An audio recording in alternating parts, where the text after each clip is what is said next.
To our interview with the guest of the day. I am now joined by the former Commissioner for Information in Edo State, Kassim Afegbua. We will be speaking and deliberating and dissecting how Bola Tinubu won the 2023 presidential election. Thank you very much for joining us tonight, sir. Thank you very much for having me, and congratulations. Yeah, congratulations to you. I must say, I know it's indeed a proud moment for you and all members of the APC across the world. But then, it has been a topsy-turvy ride in the election. How will you describe the outcome? Well, thank you very much for the opportunity of this discussion, and let me use this platform to congratulate the winner of the election who got popular votes, 8.7 million thereabout. Like I told people, I know that Bola Tinubu will win this election because the opposition were not interested in dislodging APC. And how do I mean? The opposition party were interested in pursuing their own individual aspiration without coming together. Now they are united by failure in the election. I was expecting that prior to this time, if the opposition were to be serious, they would have come together as one body. If Peter Obi could have just been the candidate, maybe you have an Atiku Abubakar as his running mate, or otherwise, and just present a formidable opposition to the ruling APC, perhaps the result would have been different. But now you see everybody is agonizing, complaining about the outcome of the election because what they ought to have done ab initio, they didn't do that. So they split their votes. You have 6 million here, 6 million there, 12 million votes of the opposition, plus Kwankwaso added, that's about 13, almost 14 million votes. That means if they had presented a formidable candidate in one person, they would have been. So a Tinubu, being a strategist, being a man who is very lettered in the act of politicking, being a Democrat who understands the dynamics and the nuances of this game, encourage that kind of separation so that there will be unity of purpose. And at the end of the day, you saw the results. In fact, I must commend the northern governors of the APC who stood very resolutely, because the fear we had initially was that some of these governors were not supporting him. They would do a northern agenda, so to speak, thinking that they will support Alhaji Atiku Abubakar. But you saw the votes that came up from the northwest and northeast. They were quite encouraging and very commendable. And they are the heroes of this democracy, the governors of the APC, because they insisted that power must shift to the south. And for that reason, they supported Asiwaju to emerge as a candidate ab initio, and now they have supported him to emerge as the winner of this election. Huge congratulations to all Nigerians. This is a time for sober reflection. It's a time to call on other contestants, like he has said in his acceptance speech, and even the speech when he went to collect his certificate of return this afternoon. He's a great leader. He understands the dynamics in the country. He understands the intricate logic. He understands the centripetal and the centrifugal forces, and he knows that he needs to balance all of these forces and emanations to be able to strike the right chord in moving or in jumpstarting a government under his leadership. I want to commend him. His acceptance speech was very loaded, very encouraging, very accommodating. He has, extended the olive branch to the other candidates, and I think in the interest of the country, in the interest of moving the country forward, I think they should just listen to his clarion call to be able to deepen democracy and deepen growth and development.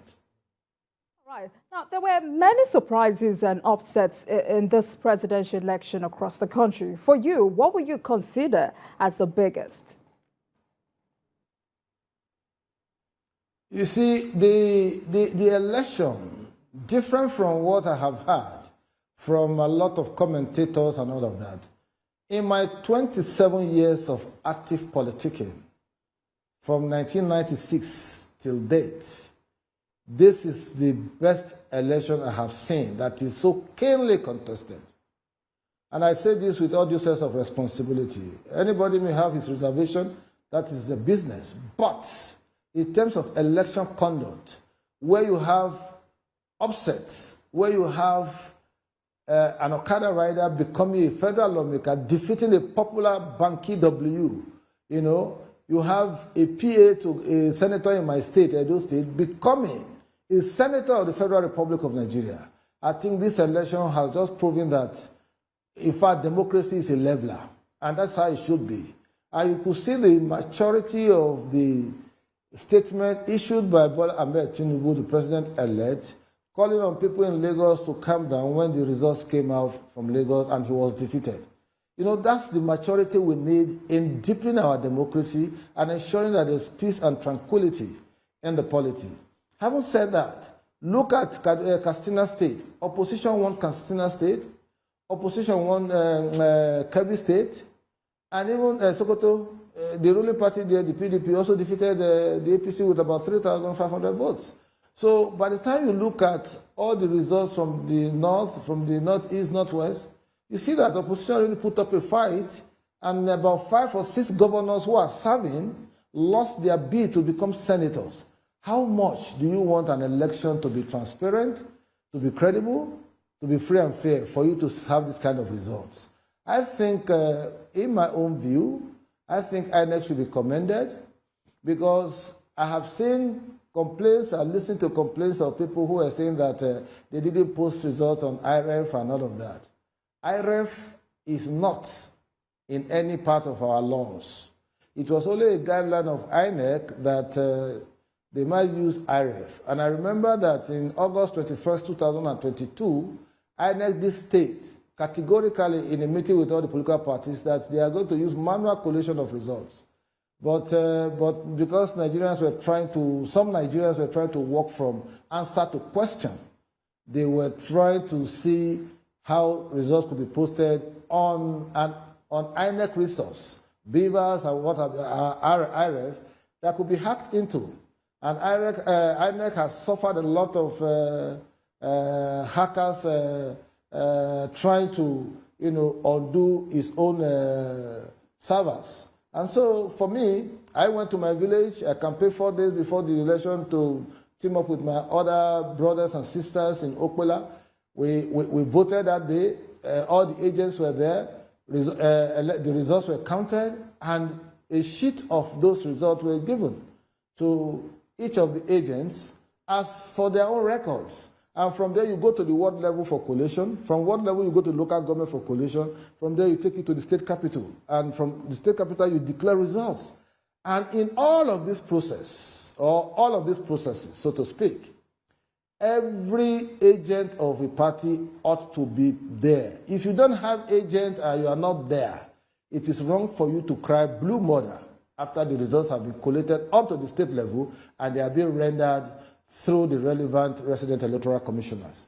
So for me, I think it's just a lesson for those who are getting interested in politics now, particularly the opposition.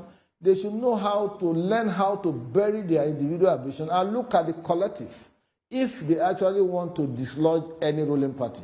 Of course, Bola Tinubu, the president-elect, was a front runner in this election. The APC has 21 governors. They have all the candidates in all the political parties, in all the positions being contested. And so they have opportunity to mobilize. They have platforms to mobilize for electorates. My worry in this whole scenario is not even about the outcome. It's about the fact that there is voter apathy. If you look at the figures being churned out, it's just in the realm of 23 million. Out of 87 million registered voters, only 23 million were recorded to have voted. That's almost like maybe 25% attendance at the elections. That's not encouraging. So a greater responsibility will be on the political parties and the INEC to carry out civic education, voters' education, to sensitize citizens on the need to come out on election day to vote. It is not enough for you to go to rallies and you see a huge crowd. When it is time for elections, you see very thin crowd coming to vote for their preferred candidate. That is not going to encourage a participatory and popular government put in place through the democratic process. So I would rather want the political parties to look into that than this call for some kind of disobedience, civil disobedience, and shouting blue mother and all of that.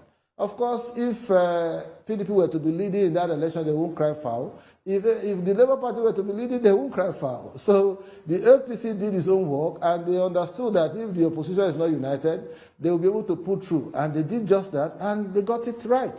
So congratulations, Bola Tinubu. Now, Mr. Afegbua, well, to corroborate your submission, this is an election that has changed the political dynamics in this country. What do you consider as the factors responsible? Well, you see, the point is that a lot of Nigerians wanted a paradigm shift. They just felt that some of the old hands, have outlived their welcome, and so they needed something new, something that will resonate with them. But again, that didn't play out well because the handlers of those other candidates, particularly Peter Obi, the handlers didn't do a good job for him. And so, what you have is a situation where there was too much of supporters and their leaders being too much in a hurry, not taking time to handle some technical details in terms of how you segment your campaign, who to appeal to, who are the people who will be the foot soldiers to man the gate of election. When you vote, who's to pretend, who protects your vote. And I don't have problem even discussing Elijah Atiku Abubakar's aspiration. From day one, I never supported it. The reason why I pulled out of the PDP was because I felt that was taking the handshake beyond the elbow, seeking election after President Buhari 8 years. Power should naturally shift to the south. I maintain my position, and the position remains the same. And so I am one of the happiest people on earth, because I know that if Elijah Atiku Abubakar had won this election, perhaps some of his foot soldiers would be chasing me all over the place. Maybe they would tell me to even relocate from the country. But I have nowhere to go now. At least I have a protector in a Democrat, a man who understands the dynamics of politics, who understands that there could be divergent views that without being an enemy camp. So I am happy that the election has turned out this way. I am the happiest person on earth. I have been celebrating since yesterday. I celebrated with my family. We popped champagne. We celebrated. If you have grievances in line with democratic ethics and decorum, you go to the law courts to advance your case. It's just like the case of Edo State. When the APC felt that it was defeated in the governorship race, they took up a challenge of going to the tribunal, and they got a judgment at the tribunal, and they are in the appeal now. And from there, maybe they will go to Supreme Court. So for me, it is better for you to follow the legalistic procedure and process than detaining yourself in trying to whip up undue sentiments that will not do anyone any good. So I want to commend the organizers, INEC. I want to commend the foot soldiers of Bola Tinubu. They have been so decorous in terms of their conduct thus far, even their celebration. They have not gone wild on the street and chasing people all over the place. That is the kind of orientation that they have been given. And I also want to appeal to a Peter Obi, vibrant young man who also understands that this country needs a change. Fine. But he has opportunity to present himself for future elections. So I wouldn't want him to be hiding under the apron string of a PDP whose candidate has gotten to his political Golgotha. This is the end of the road for Atiku Abubakar, who has been contesting presidency since 1992 up to now. And so, in his typical fashion, I know that he may want to go to Dubai to take a deserved rest. He deserves that. He needs that. So, at any rate, Peter Obi should please mobilize his movement, his supporters and all of that, and plan for another day. There is still an opportunity for him to govern the country. And even in the interim, if he has good ideas, good initiatives that can help us move the country forward, he should not hesitate to extend those kind of initiatives, suggestions, ideas to the president-elect by the time he becomes by the time is sworn in, so that the public can also benefit from it. Because Bola Tinubu is the president of APC, is the president of the Labour Party, is the president of NNPP, is the president of PDP, is the president of every Nigerian, whether the voters or those who didn't vote. Because whatever policies and programs he put in place will have direct and indirect implications for the well-being of the country. And so I'm expecting that any of these candidates who have robust ideas that can help drive the narrative should please come forward with those ideas, submit them to the candidate, and let us see how we can move our country forward collectively. All right, then. Well, against all odds, Tinubu has won this election and is now the president-elect. What will you attribute his victory to? Some have mentioned alliance, some have mentioned strategy. But for you, what is it? Well, you see, when I left the PDP in June last year, and I declared that I was going to support Bola Tinubu, people asked me, why not Obi? And I said, well, for me, Bola Tinubu is a strong planner, is a meticulous long-distance racer, is a Nigerian who understands the dynamics of politics. He also knows how to cultivate the support, the network, the influence, and the spirit of camaraderie that is needed in politics to robustly engage the issues, constructively bargain with them, and collectively engage to get a desired outcome. Bola Tinubu is not just a strategist, par excellence. He also knows how to time, his intervention in every specific aspect of his political life. Don't forget, this is the first time he's contesting for president of the Federal Republic of Nigeria. He has had opportunity before, he didn't do that. He provided a platform for Alhaji Atiku Abubakar in 2007. He provided a platform for Nuhu Ribadu in 2011. And in 2015, with like minds, he provided a platform of APC through a merger for President Muhammadu Buhari. And he positioned himself in such a way that when he made a declaration in Abeokuta that Emilio come, it now became a sing-song because he has paid his dues, he has been on the queue, and he felt that it was his time to contest for president. And so he got it right at the nick of time. That is how to plan for politics. And that is why I'm calling on Obi, add another 8 years to his age. He's still very much in contention. So he can continue to sustain this particular movement and even give government a robust, play a robust opposition role, because in any democracy, opposition is an integral part of the governance process. When you have a democracy that is not being interrogated, or a government that is not being criticized, being interrogated robustly and constructively, you are likely going to have a straitjacket government or a dictatorship. But when you have a robust opposition, you help government to think outside the box and come up with policies and programs that will help to drive its own manifesto.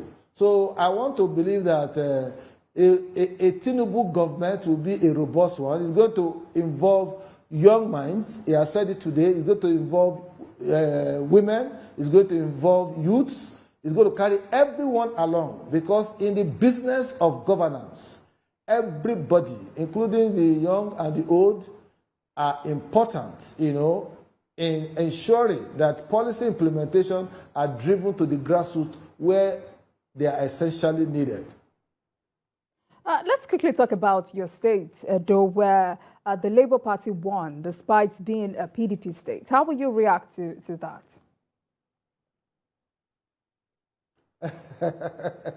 You see, the price you pay for ingratitude is what you just saw in Edo. The governor was given the platform of PDP on a platter of gold in 2020 to contest governorship. As soon as he became re-elected, he threw away the ladder he used in climbing to the rooftop of leadership in the state and started suspending those who were the factors that drove his campaign from all the 192 wards in Edo State. And so there was a fraction. You know, there are two factions, an Obi faction and the governor's faction. The governor wanted to remove all the officers of the party who were validly elected to serve a 4-year tenure as officers of the party. He wanted to replace them with people he came with from APC. So at the end of the day, you had two dominant factions. And when this election was coming, the Dan Obi faction entered into a robust negotiation and constructive engagement with the APC. And at the end of the day, they got two senators, Comrade Adams Oshobole, and my good friend Monday Kwebolo, also known as Akpakomiza from Edo Central, 2 senators out of 3, a PA to Matthew Orogide, who was used as a placeholder, in Labour, became a senator representing the governor. And so, when you have all this concatenation of all these frictions and factions, you are likely to be punished when it is time to vote. So the legacy PDP group in Edo State just turned their back on the governor, and they just exposed the governor, and a governor that had promised 1.5 million votes couldn't even get 100,000 votes to give to his benefactor, so to speak. So I'm very happy about the turnout in Edo, very, very happy. And so next time, people will learn to be grateful to those who are their benefactors. All right, so at the moment, your former party, the PDP, and the Labour Party are discrediting the outcome. What would you say about that? No, you see, I don't want to even labor too much on that, because there is no election in Nigeria that has not been discredited. Even the June 12th, that was adjudged the freest and fairest, it was still being discredited by members of the National Republican Convention, NROC. They wrote a petition to the government of the day at that time, calling for the annulment of that election. People forget history. And the 1999 election of President Olusegun Obasanjo was also criticized heavily by Olufalaye, who was the candidate of the ANPP and the AD Alliance. So in 2003, Obasanjo was criticized heavily by Muhammadu Buhari, who contested with him, and other candidates about the fraudulent nature of that election. In 2007, it was worse. That was like a capture, because Obasanjo was used to capturing. So he was always capturing and capturing. And at the end of the day, Umaru Yar'Adua came out to say the election that brought him to office was heavily flawed. And so he set up the Uwais panel, who went around the entire country trying to see how they can tinker with the process of election to birth a credible, free and fair elections, and have institutions in place that can actually deepen democracy and the electoral process. And so, from that Uwais panel, we have been able to take away a few things. And in 2011, President Buhari also criticized heavily the victory of the Goodluck Jonathan. The same thing in 2015 and 2019. So there's no time that you are not going to have all this kind of thing. But I want to tell you, in my experience with elections, all of this which I have mentioned, I have participated actively at the top level.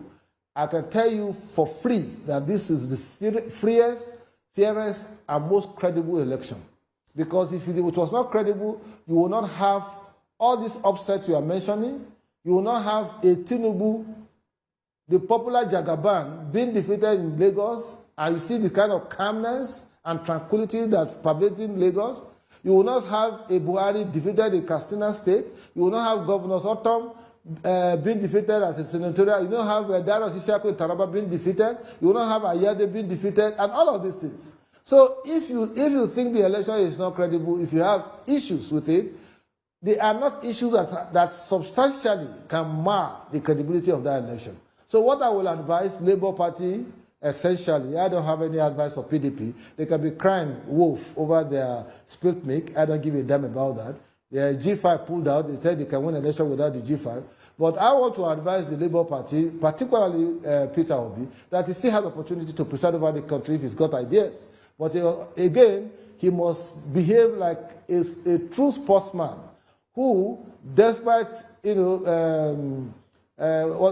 despite being defeated, has ability and the prospect of becoming the president of this country if he's able to play his game well. But if he continues to hide under the tutelage of PDP, he's going to be burning his candle at both ends, and that will lead him anywhere. Iyochayo of the PDP was being prevailed upon to leave the party. He never wanted to leave. He never left. He lost in Benue State. G5 governors, oh, we can't talk to them. We can win an election without them. Today we have seen that. You have to come down from your high horse and be humble in leadership.